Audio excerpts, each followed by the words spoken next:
depășească, deoarece pe acest canal undeva în stânga, dacă vedeți un trepied din metal,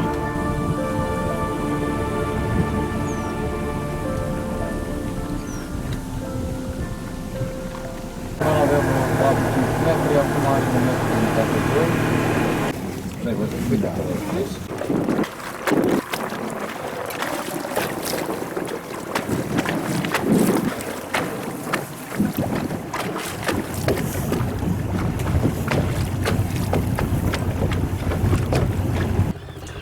Pe insulă, dacă vă uitați mai în față, sunt cai sălbatici.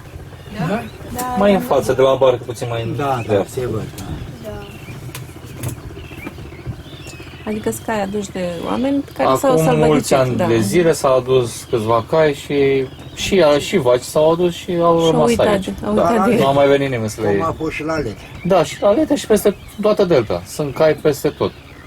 Insula e în continuă mișcare, dacă te duci jos pe ea, efectiv dai un punct de GPS undeva și anul viitor sau peste 2-3 ani el va fi în lac sau în mare. E cel mai nou pământ din Europa și e într-o continuă mișcare.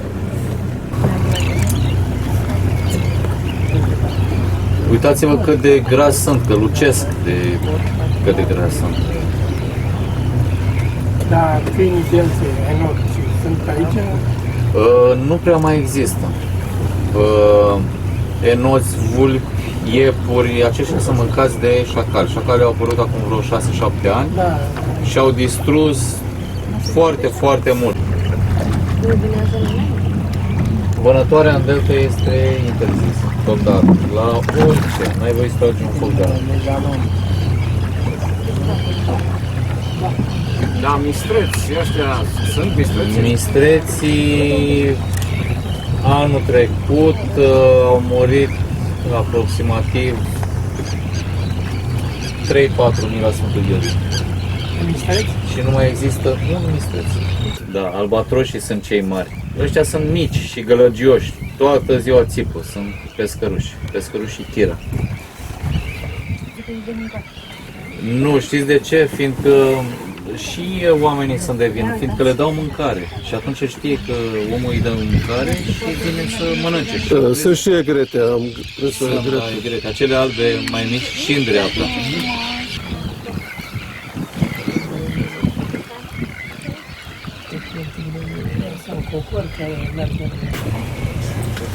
De ce? Mergem. Da? Hai. Da? Te ții? Ok. Nu te vede nimeni, să știi.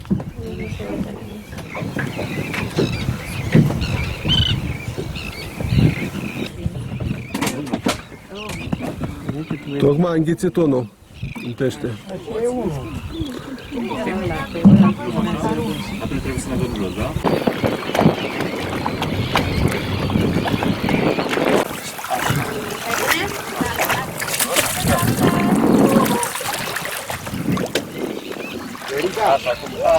Verica!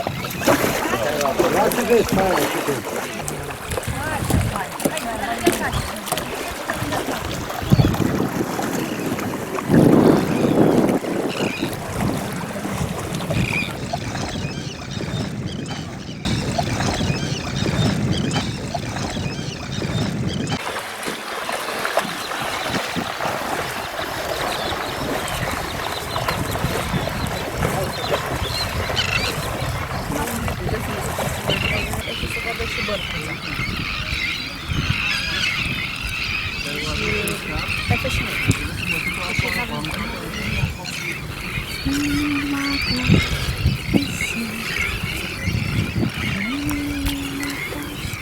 așa.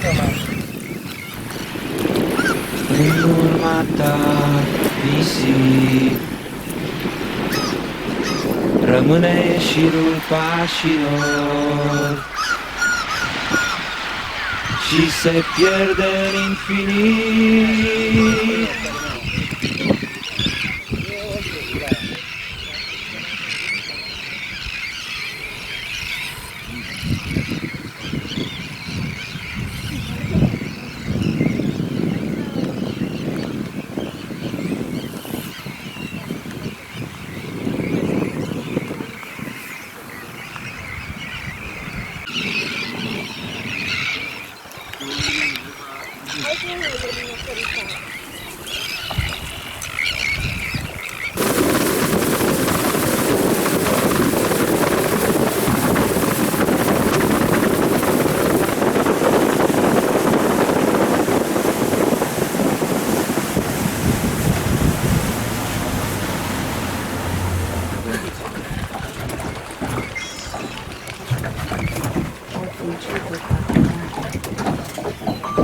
Uite, sunt pe capac.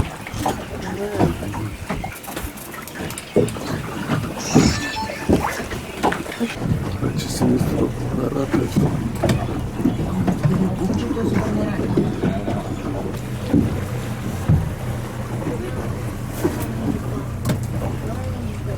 Ce frumos se vedea apusul.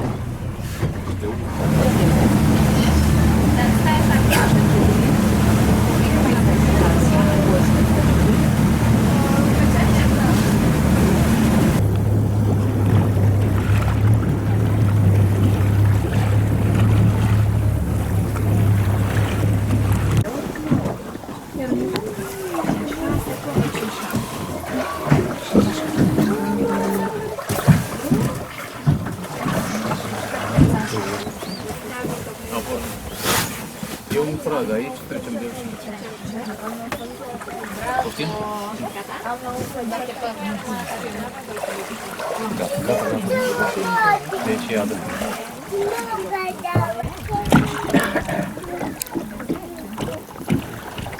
Nu,